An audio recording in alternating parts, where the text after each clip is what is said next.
கர்த்தரை தேடுகிறவர்களுக்கு ஒரு நன்மையும் குறைவுபடாது என்று நம்ம வாசிக்கிறோம் இல்லையா?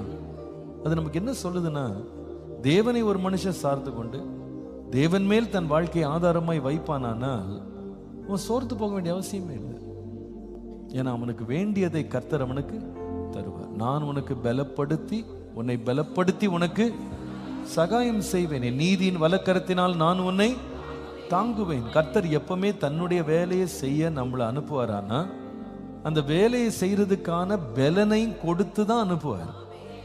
சில வேளையில ஒரு மனிதனாகவே நாம நமக்குன்னு ஒரு வேலையை செய்யறதுக்கு ஒருத்தட்ட நம்ம கேட்கும்போது அந்த வேலையை செய்து முடிக்கிறதுக்கு என்ன ஆகுமோ அதை கொடுத்து தான் அனுப்புவோம். என் பெட்ரோலுக்கு இந்த காசு வச்சுக்கப்பா, மதியானம் சாப்பிட்டு வரக்கு இந்த காசை வைத்துக்கோ அப்படின்னு முன்னாலே கொடுத்துட்றோம்.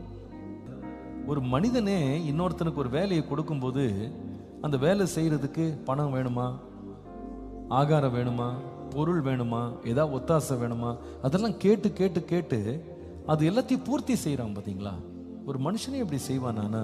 கர்த்தர் செய்ய மாட்டாரா? ஆண்டவர் எந்த வேலையை செய்யற சொல்றதுக்கு முன்னாலையும் பலப்படுத்திட்டு தான் வேலையை செய்ய சொல்வார்.